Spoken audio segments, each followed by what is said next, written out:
Queridos amigos da Academia Brasileira de Marketing, a nossa Abramark, diretamente aqui do Empathy Studios, eu tenho dois convidados sensacionais que a gente vai fazer um bate-papo aqui, como eles acabaram de confidenciar que há tempos não tinham, que são os dois juntos. Eu tenho a alegria, a honra e a felicidade de ter aqui o Cazu e o Vini Reis para a gente bater esse papo, agora de cargos restabelecidos, né? Mas ambos sócios e co-CEOs. Você ainda tem um chapéu a mais, porque você cuida da umbrella da holding para América Latina.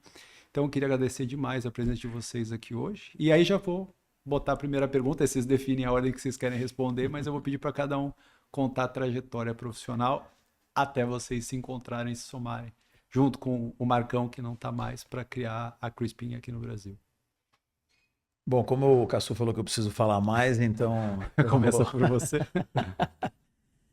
Eu comecei, eu diria que uma carreira errática primeiro, porque eu comecei na indústria automotiva, numa indústria de peças automotivas, na verdade, para caminhões, chamada Dana. Fui vender eixo diferencial, aquelas coisas de estagiário do pai da amiga que eu fui trocar ideia, pedir conselho e tal. E passei por comércio exterior, passei por várias coisas que de alguma forma estavam relacionadas à venda, né? E numa dessas mentorias com um pai de amigos, eu tava batendo um papo com um cara chamado Abaetê Azevedo, Abaetê, maravilhoso que Abaetê. foi o homem da rap no Brasil, Rap Collins por muito tempo, depois mudou para rap. Então ele tem uma trajetória monstruosa de marketing direto, mas muita ligação com a publicidade também. Eu estava ali meio num momento olhando o comércio exterior, fazendo SPM, mas administração com gestão e negócios, não com foco em marketing, curiosamente, que eram os dois cursos que existiam. Então, batendo um papo com ele na praia, assim, com os amigos, eu falei, putz, estou meio pensando para que lado eu vou. Ele, então acho que está na hora de você ir para propaganda, né? Né, o que, que tem a ver? Da onde você tirou isso? E falou, cara, você tem perfil de homem de negócios, de relacionamento, gosta de negócios, tal. E aí várias várias fases se passaram num curtíssimo espaço de tempo. Ele me ajudou por um lado, mas eu acabei indo parar num lugar que eu fui bater papo com a secretária do meu pai sobre o assunto, porque eu estava usando o escritório dele para fazer um trabalho que eu estava fazendo. Ela falou: eu conheço a secretária do CEO da Léo Burnett, que era o Jaime Green. E eu pensei, legal, mas né, não sei como é que pode ajudar. E aí eu fui no dia seguinte que eu conversei com ela, a Maria Elisa me entrevistou, que era a secretária do Jaime Green, na recepção da Léo Burnett.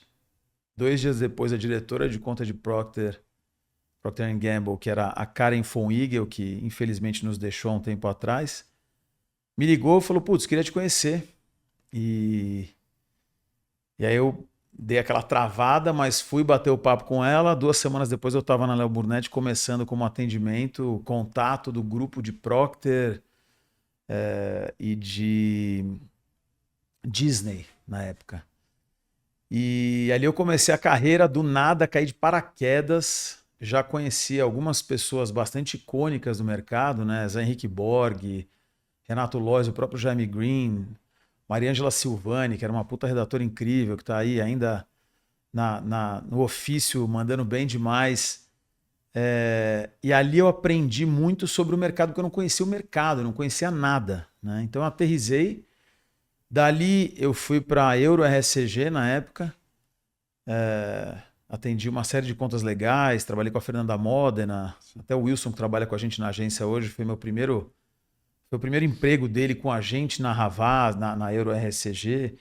De lá, DM9, que foi talvez a maior escola que eu tive de publicidade, né? Porque eu trabalhei lá numa época áurea da agência.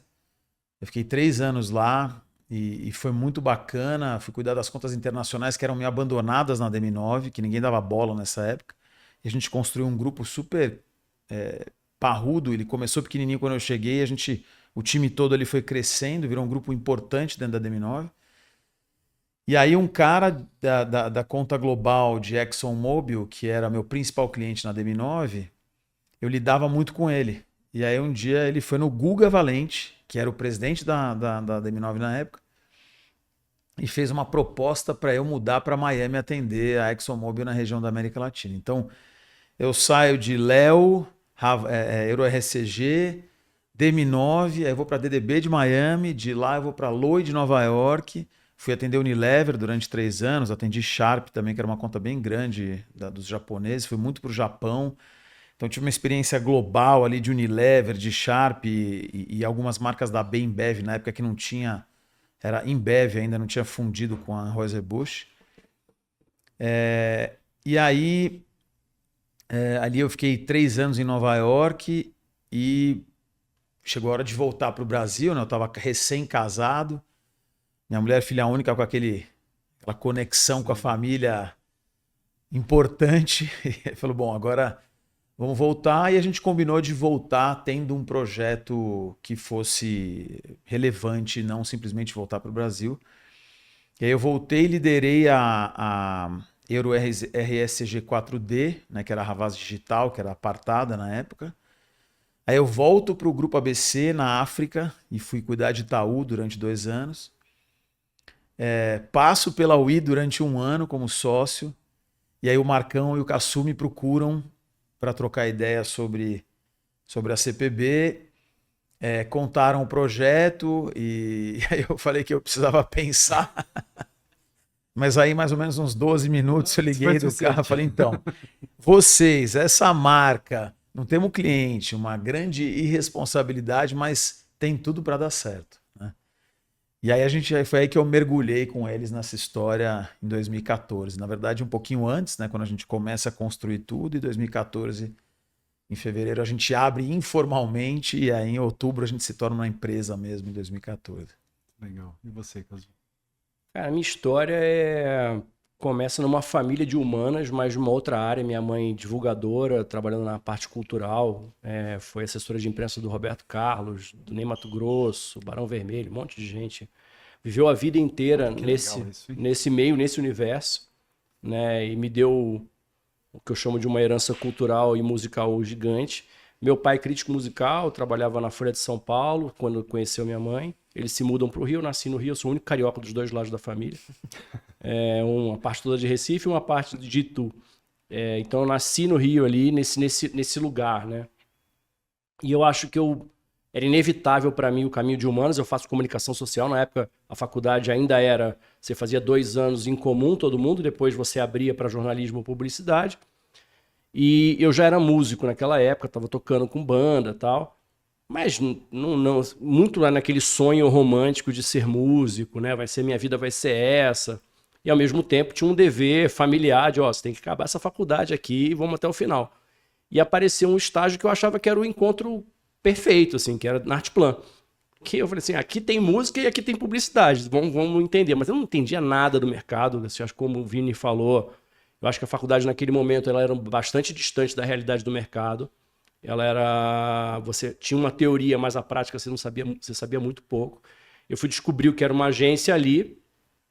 Eu não gostava tanto de publicidade assim, porque eu estava encantado com o mundo da música. Até que em um determinado momento eu percebi que havia uma relação criativa, uma possibilidade criativa dentro daquele universo. Eu sou daltônico, então a direção de arte sempre foi impossível para mim. Eu caminhei para o lado da redação. E aí eu fico na Artplan, começo na Artplan com o Toninho Lima, era o diretor de criação na época.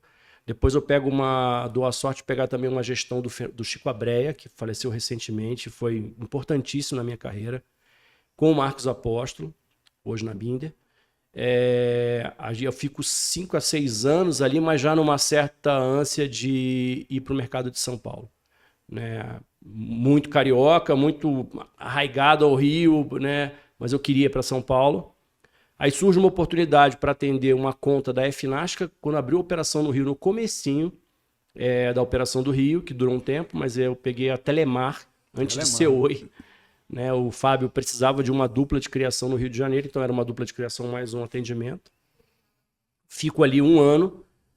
A minha dupla na época, que é a Elisa, falece numa tragédia, e aí o Fábio me leva para São Paulo e fala, quer ficar aqui em São Paulo? E aí eu começo a mudar, minha esposa vai comigo para São Paulo, a gente muda para São Paulo.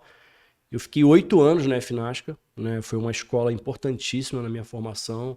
Fábio, Edu, um time criativo. Hoje a gente olha até muito enxuto, né? As equipes eram enxutas. Acho que a FNASCA naquela época já tinha 120 pessoas total. E foi uma escola muito intensa, porque tinha muita coisa acontecendo, né? Tinha Skol, Brahma ao mesmo tempo, você tinha a própria Telemar, né? Muita conta, muita coisa.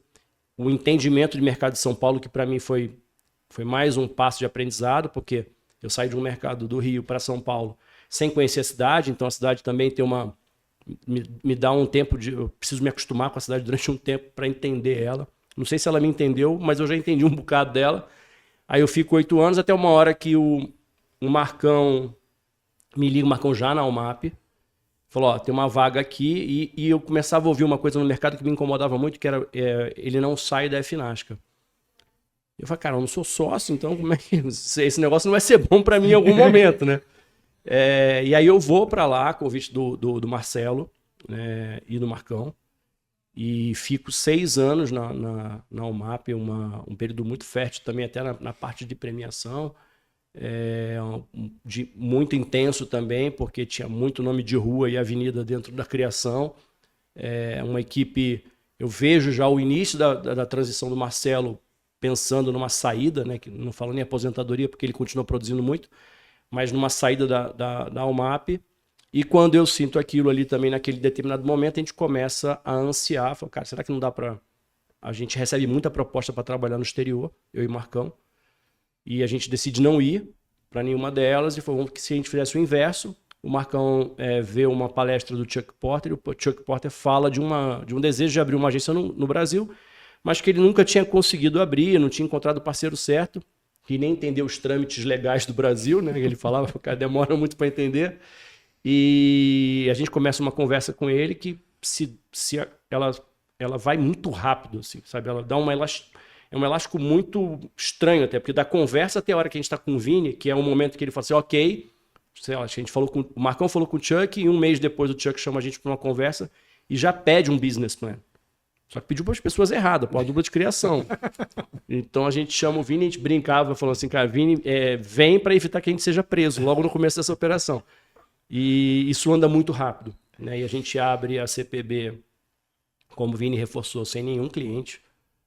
Muito no discurso, não, se você abrir a gente vai e tal, mas na real não aconteceu desse jeito. A gente abre em 2014 e lá se vão 11 anos dessa história. Que loucura, né? 11 anos de um projeto que nasce sem cliente e que é um sucesso, né? O que vocês fizeram em 11 anos é de tirar o chapéu. Consegue fazer um retrospecto aí, juntos ou separadamente, desses 11 anos e o momento atual da agência? Posso fazer um recorte rápido, assim, eu acho que o Vini vai complementando, mas assim, a gente larga numa operação muito pequena, que éramos nós 3 sem cliente mesmo, né? Acho que o primeiro cliente que nos procura é um projeto da Mondelez, se eu não me engano, e na sequência a Ambev nos procura, porque a gente já tinha uma relação, cada um de nós já tinha trabalhado com a Ambev somado muitos anos. O Bruno Consentino procura a gente começa a conversar e depois o Pedro Herp nos entrega a conta. A gente pega uma parte, com a Stella Brant, voltando atrás, a Stella Brant encontra a Stella Brant no estacionamento do Suns Club. Abriu uma agência. Sabe aquela hora que você tá botando os pacotes? A gente fala disso até hoje. Ela fala assim, eu vou conversar com vocês. E ela realmente foi. E ela estava cuidando de uma parte que era nova, que era a reputação de categoria. E a gente começa a trabalhar... É a tal da sorte, é isso? Oi? É a tal da sorte? Cara, eu não sei. A gente, é tão engraçado que literalmente a gente estava descarregando compras no Suns Club. E é aquele que você fala, daqui não vai acontecer nada, né? E a gente já tinha trabalhado junto, ela entrega essa parte de reputação de categoria, o Pedro Herp entrega pra gente a conta de Corona naquele momento. Então a gente começa a ganhar uma atração. E esse primeiro ano a gente começa com 3, fecha com 12. 12 pessoas dentro de uma sala de um business center de hotel. No primeiro ano a gente já abre a sede. Porque também tinha isso, a gente abre num business center de hotel e até ter corpo para ter uma sede, demora um tempo e ninguém acredita enquanto você não tem uma sede. Não. O sonho americano de comecem na garagem que os clientes vão aparecer pessoal quer ver uma sede. Até porque A no gente caso de fecha. vocês carregavam uma marca pesada, né? Era inconsistente. E aí a gente fecha esse ano com 12 e eu lembro que a gente multiplica por 2 no segundo ano, fecha com 24 e depois a gente começa a dar saltos longos, vai para, sei lá, 60 num ano, até que um ano a gente fecha em 100. A gente vai muito bem, né, como um negócio, acho até a pandemia de uma certa maneira brutal, como para todo mundo, para nós foi bem intensa para o negócio, para a nossa cultura, para o jeito que a gente estava se relacionando.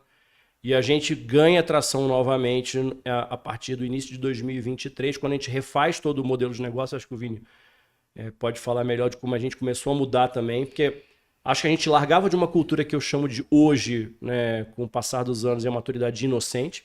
A gente tinha um sonho, um ideal, mas era muito romântico e pouco prático.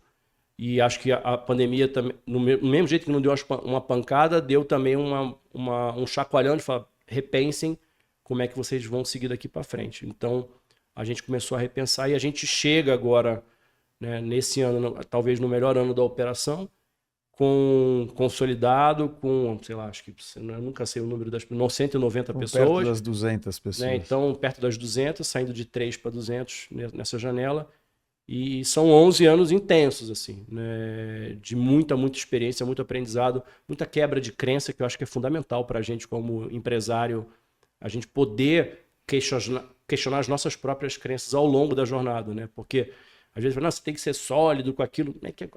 Aquilo que a gente pensou naqueles 2 anos, logo depois não funcionavam mais, né? Então a gente vem repensando constantemente. A gente tem um quadro na agência que é Today We Are Startup, que é um mantra da CPB, então a gente tenta olhar realmente assim. Eu acho que vocês têm uma coisa muito legal, né? Que vocês têm 11 anos, vocês não são uma agência por essência independente, mas quando eu olho para vocês eu vejo a atitude e dessas agências independentes que a gente está vendo rebrotar no Brasil nesse exato momento, que eu acho fantástico, né? A gente está tendo a oportunidade de estar no mercado nesse momento. É isso mesmo? Tem uma vibe aí de independente mesmo fazendo parte de um grupo? Total, cara.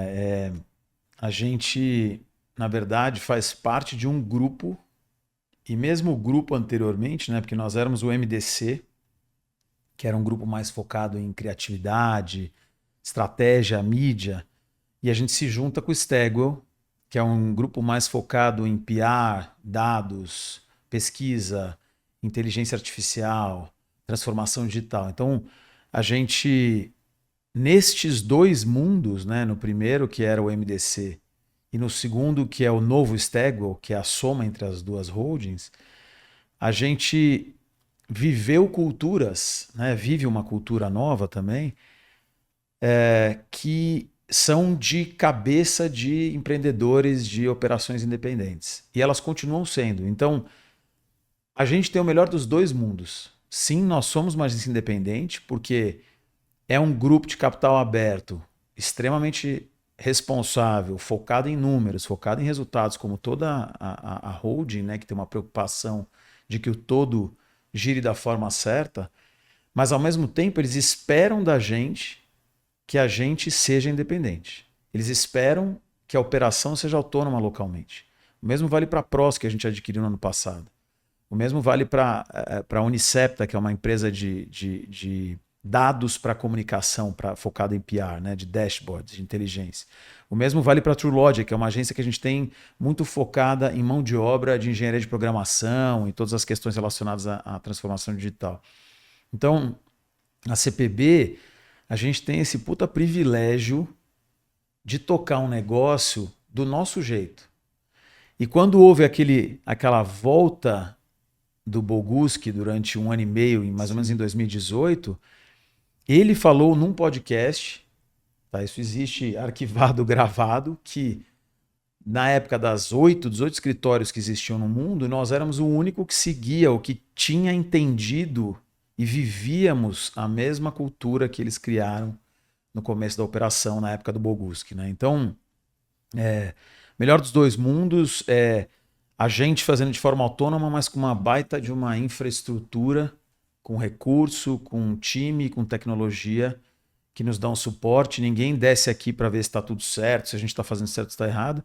A gente tem trocas estratégicas, tanto de P&L quanto de caminhos a seguir como negócio, né? E não é que eles vão aprovar ou não, mas é sempre uma discussão rica. Então a gente tem uma puta sorte de estar num grupo que pensa dessa forma, que eu atribuo muito a isso o fato da gente ter construído do jeito que a gente construiu. E como o Caçu falou, pô, a gente apanhou muito. A única certeza que eu tenho hoje, tendo empreendido durante 11 anos no mercado de publicidade, é que nunca vai ser o que você desenhou. Talvez tenha umas nuances, mas assim, a real é que você desenha para você ter uma direção. Mas o mais importante é o que ele falou, que a gente foi aprendendo e se adaptando ao longo do tempo e reconstruindo e sendo uma startup o tempo inteiro. Hoje, 11 anos depois, se a gente não continuar sendo uma startup, a gente não vai sobreviver. E a gente estava falando hoje de manhã de um pensamento novo estrutural que a gente está desenhando faz mais ou menos um mês já, porque o ano que vem vai ser uma outra realidade.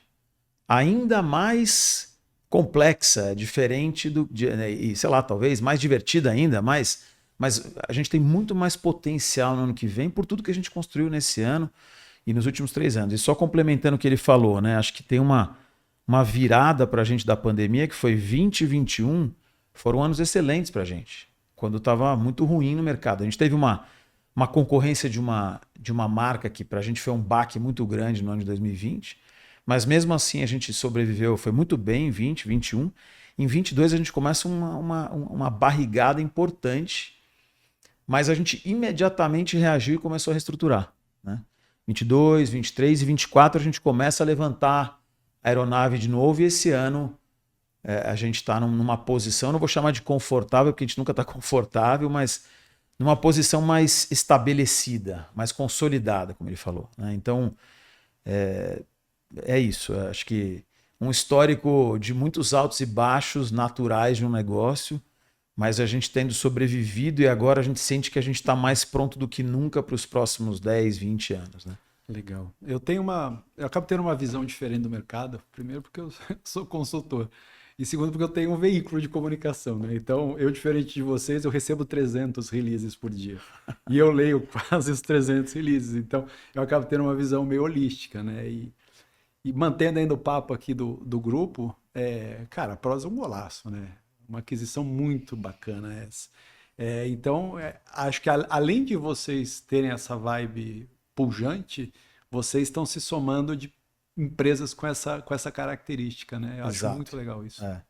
A Pros é uma surpresa muito grande para mim no aspecto do que a Dani Graikar, que é a fundadora, construiu ao longo de muitos anos e depois ela transformou essa construção, que era um ecossistema complexo, que ela montou e ia muito bem, mas ela se deu conta de que uma hora ela precisava transformar em um negócio, né? Porque era um conjunto de empresas, né?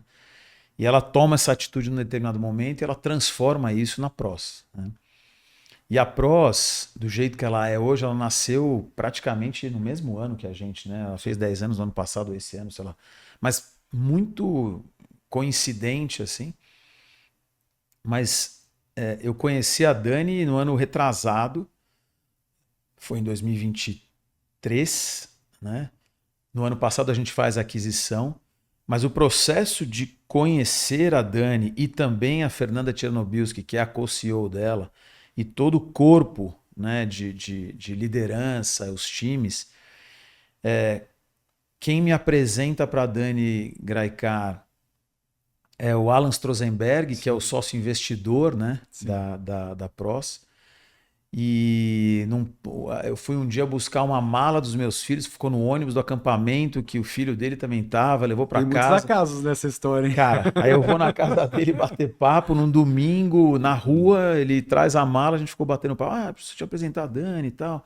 Bom, resumo, a gente ficou acho que umas 2 horas na porta da casa dele, literalmente, e aí, pouco depois eu fui conhecer. E elas têm uma característica que vai muito em linha com isso que a gente está falando aqui sobre o grupo, né? É um perfil de empreendedor. O grupo ele não está contratando executivos liderando agências.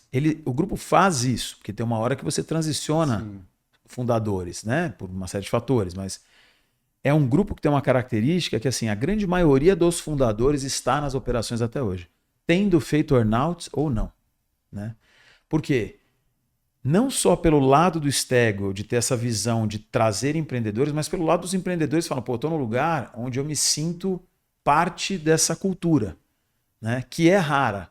Quando você olha os outros grandes grupos, cada um com as suas competências e capacidades e sucesso, tudo certo, mas são grupos mais voltados para essa coisa da metodologia, do processo, das lideranças hierárquicas que descem, que vêm no país, vêm no outro mercado e dão as diretrizes e tal. Os locais até têm autonomia, não vou dizer que não, né? São empreendedores também, mas é um perfil diferente. É um perfil de criar algo do zero, entre aspas, e não assumir algo que já existe, que também não tem nada de errado, mas é perfil, né?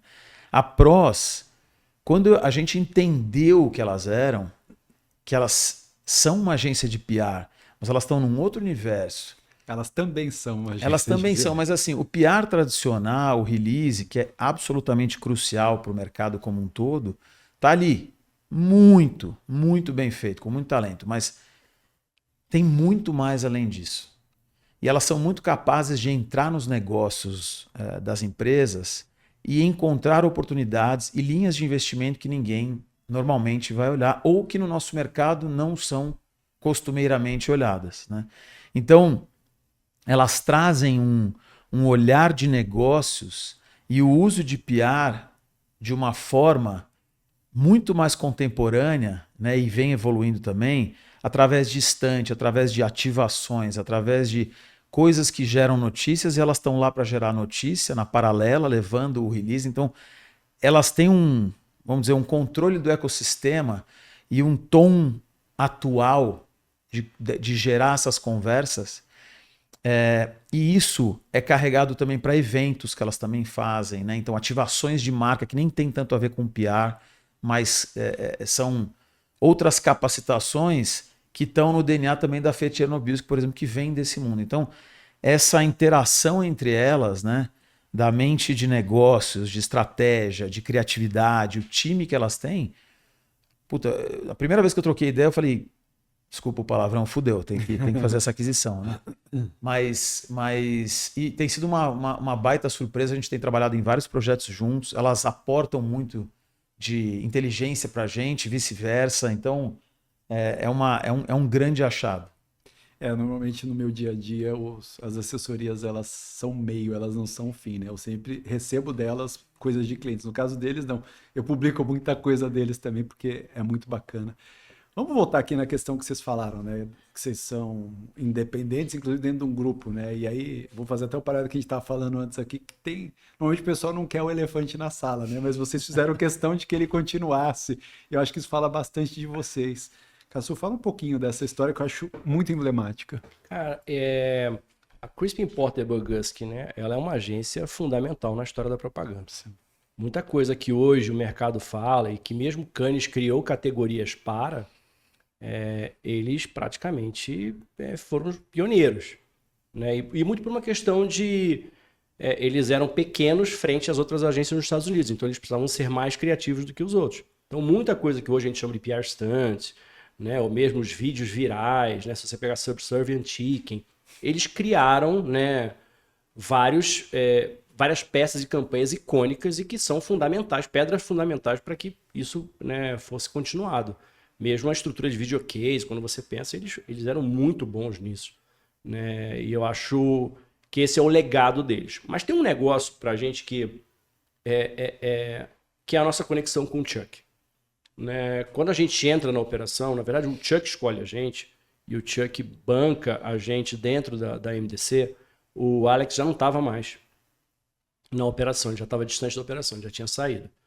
Quando o Chuck se aproxima da gente já tinha visto o Chuck em palestra, já tinha visto o Chuck, né, em entrevistas, mas é diferente você estar com ele.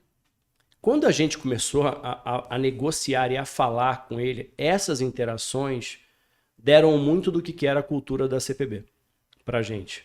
E se você pegar o Hoopla, que é o livro clássico deles, né, tem uma troca de e-mails no Hoopla, que é uma troca de e-mails do Chuck. E era o jeito que ele falava com a agência. E aquilo nos encantou, porque ao mesmo tempo que você tinha uma agência extremamente premiada, a agência da década, né, eleita pelo Advertising Age, com 3 titânios em Cannes, toda aquela história de palco, premiações, tinha uma coisa do Chuck que é muito pé no chão e que é muito encantadora. A gente, quando foi fechar negócio com ele, né, sei lá, ele levava a gente literalmente para assim, onde ele tomava cerveja e eu lembro que era um lugar que o pé grudava no chão, sabe? Tinha tanta cerveja derramada ali que o seu pé meio que dava uma grudada. E aí, na nossa cabeça, tinha aquela coisa, bom, esse cara deve ser o cara do Michelin, né? Não, ele era exatamente o oposto. Essa conjuntura dele, que eu chamo de glamour e desglamour, fundamentou, sem ele saber até, muito de como a gente ia se comunicar internamente, de como a gente ia se postar frente ao mercado. Então, no início, a gente era mais zoeira, mais irônico até. A gente tinha um jeito de falar que era uma forma que a gente achou também de se destacar. Depois a gente vai colocando um pouco o pé no chão, mas essa cultura CPB e Chuck, a cultura pessoal do Chuck, foram as coisas que fundamentaram o jeito que a gente ia falar, o jeito que a gente ia conversar. Aí às vezes a gente erra um pouco o passo, né? Pesa demais para cá, pesa demais para lá, mas conhecer o Chuck e ter a interação com o Chuck ao longo dos anos, eu diria que foi tão importante quanto ter a marca com a gente. A gente até chegou a cogitar com ele, falou, Chuck, a gente não pode assinar só, a agência não pode ser só Porter, Chuck Porter, Carlos, a gente falou, vamos chamar a agência de Carlos. Ele ria, tá? Ele falou, não pode por contrato, mas assim, é uma conexão com todo o respeito ao legado, mas que ela é combinada a uma pessoa muito humana por trás da operação. Só complementando, né? Difícil não falar dele. A verdade é que a gente fala dele até hoje praticamente todo dia, né? O Chuck fez 80 anos recentemente. Ele saiu da operação faz mais ou menos uns 2 anos. Ele já nem estava na CPB, né? Ele estava no grupo. Ele sempre foi um advisor muito importante, né? Ele trouxe várias agências, vários sócios, várias pessoas, né? A própria Forsman & Bodenfors foi agência sueca super criativa, ultra premiada. Foi a última, acho que, aquisição que ele, vamos dizer, foi o mentor, assim, né? Ele que trouxe a ideia. A gente fala dele praticamente todo dia. Isso que o Cássio falou para mim é muito importante. Às vezes a gente nem se dá conta, né? Eu acho até que ele é mais forte do que a própria marca, né? A gente fez questão de trazer ele várias vezes para dar entrevista no Brasil. Ele fez as principais páginas do Meio Mensagem, acho que umas 2 ou 3 vezes. Ele é um cara que... Puta, ele é um jovem legítimo, assim, com toda a maturidade, experiência que ele tem. O cara cria produto, o cara cria marca. Até hoje ele tá fazendo isso, já não tá mais no grupo, né? Tá curtindo a vida dele. Mas é um cara muito especial na nossa cultura, muito especial pra gente, até no... Puta, o que o Chuck faria, né? O tempo inteiro a gente tem ele como... Ele tá ali ainda, sabe? É muito interessante isso. Ele realmente... Ele realmente contaminou muito a gente no que a gente construiu aqui, sem a menor dúvida. Mas vocês são um case fantástico, né? Porque é muito difícil você pegar uma agência, um grupo internacional e internalizar isso num país bastante diferente como é o Brasil, e vocês fizeram isso com maestria, assim, acho que vocês fazem com que o Chuck permaneça o tempo todo. Se vocês têm o Brasil da história no CPB, né, e vocês têm um Borogodó, que poderia ser Brasil, mas poderia ser Borogodó também, que é isso, né, acho que vocês trouxeram a essência, mas vocês colocaram o tempero de vocês, e tá aí a prova do sucesso, e tá aí também o fato de ter muitos clientes que são locais, que não são por alinhamento, qualquer coisa do tipo, até porque vocês começaram sem nenhum cliente de alinhamento. Exatamente. O que é esse Borogodó que vocês emprestam e empregam nessa Cara, marca? uma loucura você estar falando isso, porque a gente está refazendo a imagem da agência, as crenças, culturas, né? A gente está reformulando isso agora e ela vai muito de encontro, não ao Borogodó, eu diria, mas a gente tem um orgulho grande de ser brasileiro nessa história, sabe? O peso Brasil para a gente é muito importante e isso foi nos dado desde o início, assim. Ninguém deixou a gente com cara global. Por uma hora era ruim porque a gente não tinha os alinhamentos, né, imediatos, mas por uma outra hora também eles respeitavam muito o que a gente fazia localmente. É quase a torta de banana do McDonald's, sabe? Acho que eles deixaram a gente ser isso, assim. Então, em algumas horas eu acho que a gente não se assumiu tão brasileiramente como a gente deveria. E eu acho que esse é o próximo passo. É um passo óbvio dado pela confiança do grupo, a confiança da gente ter conquistado clientes locais. Em muitos momentos a gente fez da conta local ser um contato global também. Isso foi uma tônica do início. Mas a gente está reformulando para isso. Eu acho que a gente acredita muito em algumas crenças que estão do Chuck, que eu acho que essa coisa do pé no chão é muito importante para a gente. Mas a gente está fundamentando muito sobre criatividade coletiva agora. E criatividade coletiva num sentido de... para mim, só é criatividade para valer mesmo se ela está solucionando problema de negócio. Eu não gosto tanto de criatividade que é de publicitário para publicitário. Eu acho que o fundamento até de mercado, né, pensando nas marcas, se a gente não está fazendo os clientes venderem mais ou serem mais lembrados, alguma coisa a gente está fazendo de errado. E eu acho que muitas vezes, especialmente no campo criativo, eu falo isso com uma maior tranquilidade, é que o campo criativo, muitas vezes, ele fica distante da discussão de negócios por uma escolha. Né? Quando eu comecei, eu lembro, eu não vou em reunião porque alguém vai em reunião. Tinha uma coisa meio assim, né? Que eles achavam cool, coach, mas eu achava assim, cara, acho que a gente está perdendo uma parte importante desse negócio. Né? Acho que a gente deveria estar lá. Aí depois, quando o planejamento tomou muito à frente, eu lembro de gente da criação reclamando. Falou, pô, mas agora eles é que vão na reunião. Eu falei, sim, vocês não queriam ir. Até ontem vocês não estavam querendo ir em reunião. E eu lembro de uma transição quando eu entendi que era importante estar na reunião. Para mim foi essa quebra do o que eu faço, né, o que resolve o meu lado da história. Né? O prêmio que resolve a minha vida só, talvez não vai ser o meu caminho mais efetivo daquilo que eu acredito, dos meus princípios. Quando eu comecei a entender que os clientes queriam dialogar com as pessoas da criação, mas é que as pessoas da criação é que não estavam muito dispostas a isso, aí eu olhava e falava, bom, Marcelo Serpa, né, deve estar dialogando com o negócio. Eu vi o Fábio Fernandes dialogando com o negócio. Falei, cara, acho que essa turma que está aqui perto está errada. E a gente fala muito isso para a criação, né? Um dos trabalhos, quando eu falo criação, não é o foco na criação, a gente tem um trabalho quase de desglamorizar um pouco a criação. Porque quando a gente fala de criatividade coletiva, é realmente esse senso de que todo mundo tem que estar caminhando junto para que as coisas aconteçam. Só a criação, sozinha, ela não resolve. Ela pode ter um monte de solução criativa, mas a gente precisa de um grande corpo para implementar. Mas, fundamentalmente, eu acho que essa cultura está voltada em solução de negócio. Ela está voltada isso é um exercício diário que muitas vezes se perde e volta, que é você poder escutar a todo mundo que está ali, sabe? E a gente fala muito isso internamente. Assim, todo pedido pode ser negado contanto que você tenha escutado ele. Para acabar um pouco com aquelas coisas... Tem uma coisa meio inconsciente coletivo que transcende pelas agências, que eu não sei, é muito louco, talvez a psicologia explique isso, mas as pessoas ainda têm antíteses de departamento, mesmo elas não tendo vivenciado isso como eu vivenciei, em que era realmente muito incentivado. Você não fala com atendimento. Você... Tinha umas regras que você falava, cara, peraí, então eu não posso discutir mídia, mas eu não sei como é que eu vou fazer essa solução aqui sem discutir mídia. Aí é no paralelo, né? E aí você ia no paralelo, chegava naquelas apresentações, quando chegava, falava assim, mas peraí, as coisas não estão se conversando. Sim, não estão porque a gente não conversou, porque era apartado. Mas em algumas horas, essa coisa meio inconsciente, ela transcende e ela permeia. Né? E a gente fica repetindo o tempo inteiro dentro da agência, assim, cara, ninguém sai de casa disposto a atrapalhar o seu trabalho.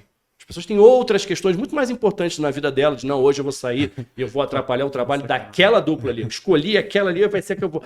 Não vai, é porque você não sabe o que está acontecendo na vida daquela pessoa. Todo o ciclo, né? Tudo que acontece ao nosso redor. Então a gente teve um trabalho muito grande, eu acho, desde o começo, de tentar balancear isso, sabe? Eu não tô, em maneira alguma eu estou diminuindo o tamanho da criação, mas eu não gosto daquela coisa da criação criada no palquinho dentro da agência, que eu acho ruim para os outros departamentos e eu acho que enfraquece o discurso, né, de todos. Eu gosto muito mais quando você tem a autonomia e a autonomia mesmo de poder discutir frente a frente qualquer questão.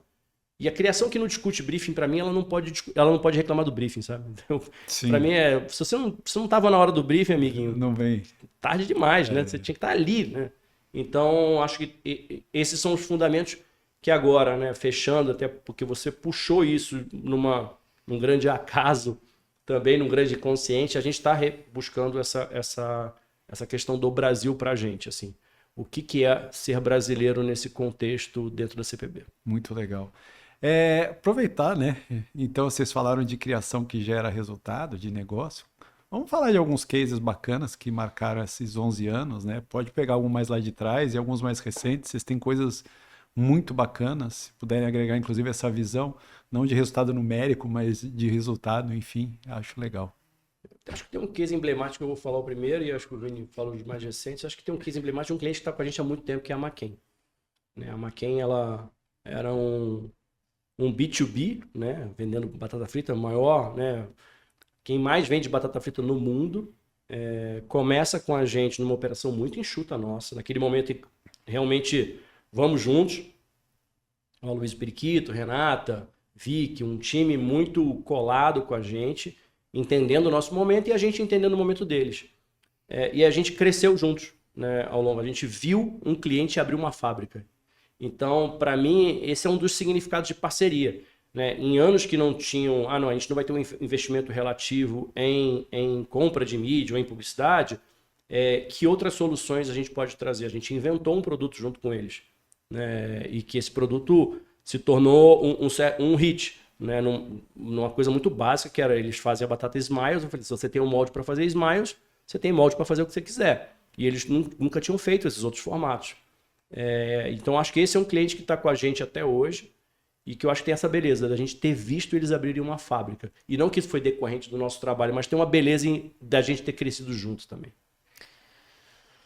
Olha, até delicado isso, né, cara? Porque... eu acho que a gente tem muitos cases legais na história. Inevitável pensar no começo, como o Caçu pensou, em Batata Emoticon, que para mim, né, no momento que a gente estava nascendo, a gente bota essa notícia na rua, e com impacto de negócio bem importante para eles, por uma questão que eles tinham de balança comercial, importação da Argentina. Quem patenteava novos produtos vendia, exportava, então ganhava mais dinheiro. Eu acho que ganhar Ambev para a gente foi muito importante no começo. Né? É um selo de qualidade para uma agência que está começando. E a gente ganha as duas contas que o Caçu mencionou no mesmo dia, 3 de junho de 2014. A gente não tinha nem nota fiscal para emitir ainda. Que foi esse produto da Stella, essa categoria, né, que era chama de Beer Category. Então a gente trabalhava a categoria cerveja, porque se o líder trabalha a categoria, todo mundo cresce, né? É o pensamento da Ambev ali, né? nessa estratégia deles, né? E Corona foi também muito importante. Obviamente que era uma baita marca, ainda não tinha expressividade no Brasil, né? Mas era um ícone global, né? Eu acho que o trabalho que a gente fez em Beer Category, que é um trabalho que é sem marca, olhando o líquido, olhando os arredores do líquido, a cultura em volta do líquido. Era sobre sabor, mas também era sobre mulher bebe cerveja ou não. Puta bobagem. Óbvio que mulher bebe cerveja em alguns lugares mais do que homem. Né? Então a gente foi quebrando, desmistificando uma série de coisas para mostrar que o vinho no passado fez uma campanha que nasceu na Espanha, se não me engano, que era a história de uma taça por dia fazia bem para o coração. Sim. E a cerveja tinha um monte de benefícios que ninguém falava, só se falava do álcool e não das outras benesses, né, que a cerveja tem. Então, ali a gente fez um trabalho, para mim foi muito impactante, acho que botou a gente no mapa também, além dessa história de McCain, que eu concordo demais, e é muito legal de ter esse cliente até hoje com a gente, assim como a Ambev, né, que a gente foi mudando os produtos ao longo dos anos, mas estamos lá desde a fundação. Eu acho que foi um projeto muito... A gente fez ideias muito malucas, né? Com a Stella Brandt, com a Karina, com a Thalita, com o time delas ali. Foi um momento muito impactante para mim, porque eu me lembro de ver aquelas coisas nascendo e falar, porra, a gente vai... Né, isso aqui vai fazer uma barulheira. E a gente, pequenininho ainda, conseguindo artigo em grandes publicações de publicidade fora do Brasil. E aí, um outro lugar que eu acho legal é quando a gente entrou na Diageo, né? E a gente também ainda era... Tinham 22 pessoas. A gente não era nem adolescente como empresa, nós tínhamos 22 pessoas. E o Álvaro Garcia e todo o time dele também, cara, bancaram ali a gente participou de um processo de concorrência, eles escutaram a gente sobre fazer não uma concorrência tradicional, mas uma que a gente brinca até hoje, que é, em vez de vestibular, é o histórico escolar, né? A gente falou do nosso histórico escolar, a gente falou das coisas que a gente tinha feito até ali, como profissionais individuais e como agência, naquele pouco tempo de vida. Mostramos que éramos de um grupo que tinha outras contas da Diageo pelo mundo. E aí a gente ganhou numa tacada ali, num espaço de 4 meses. A gente começou com o Smirnoff, depois a gente ganhou Johnny Walker, e depois a gente ganhou Ipioca. Aquele momento é o momento que acho que a gente estoura. E a gente fez muito trabalho legal com eles, muita coisa bacana, criando produto, criando embalagem, indo contra as normas da Diageo, junto com a Diageo. Então a gente conseguiu criar um relacionamento com a Diageo global que ajudava a Diageo local a fazer coisas fora da caixa, né? Então, para mim, isso é um momento muito icônico também de criatividade de case. Não só pelo case criativo, que a gente tem um monte para exemplificar de Ambev, de Diageo, de McCain, mas pelo contexto de negócios também. O Caçu falou, puta, a gente está nesse negócio porque a gente ama a criatividade. Mas não é a criatividade gratuita. É aquela criatividade que impacta o seu negócio, que vai trazer resultado. Que vai, vamos falar bem claramente, vai trazer o bônus que o profissional tem a expectativa no final do ano pela ralada que ele deu durante aquele ano. Então, esse é muito o nosso olhar. E eu acho que a gente tem... Eu acho que é até injusto mencionar case assim, porque a gente tem muitos nessa toada, né? Vocês deram um spoiler de uma novidade, né? Que vocês estão agregando um reposicionamento, um repensamento da agência muito pautado do B de Brasil, não o do fundador. Tem alguma outra novidade que vocês possam falar pra gente? Cara, a gente tem um monte de coisa aí, né? Nada a gente pode falar. Olha pra trás, assim, ó. Nada a gente pode falar. Pergunta pros universitários. Mas a gente tá num momento bom, acho num momento bom de encontro de filosofia com prática, um encontro de pessoas bacanas ao redor, tanto no cliente quanto dentro da agência. Isso motiva, né? A gente gosta de trabalhar sempre numa relação de transparência e respeito. Internamente, externamente, a gente acha que funciona mais, dá mais sabor ao final do dia, que as coisas sejam desse jeito, sejam, como o Vini falou, nas discussões de processo de concorrência.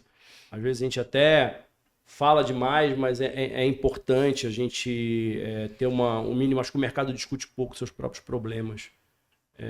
A gente costuma falar com lideranças de outras agências, então acho que essas coisas nos motivam. É óbvio, né? Se a gente olhar para esse ano, a gente teve um movimento importante nos últimos 2 anos de Guaraná Antártica, a gente tem um movimento importante de 99, né? 99 que era só mobilidade, aí a gente tem hoje toda a cadeia, né? Dentro, né? da 99, 99 Pay, 99 Food, que começou nesse ano, a gente foi brifado literalmente no 1º dia de março, e a campanha já tinha que estar on air, né, valendo, on air que eu li ali, ó.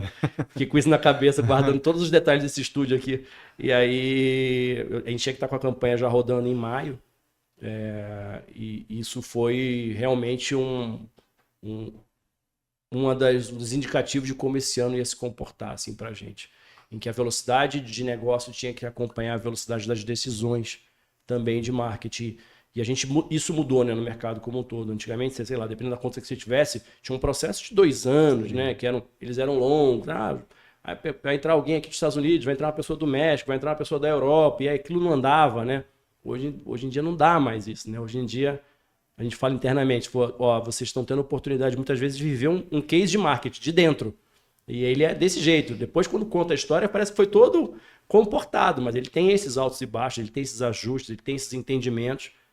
E acho que também tem uma outra coisa interessante no mercado que eu tenho visto e que acho que para a nossa geração é uma surpresa, quando eu comecei no mercado, muito se falava que, olha, até os 40 anos, tá? Depois esquece que não tem mais, acabou-se. E a gente tem visto cada vez mais e mais pessoas, né?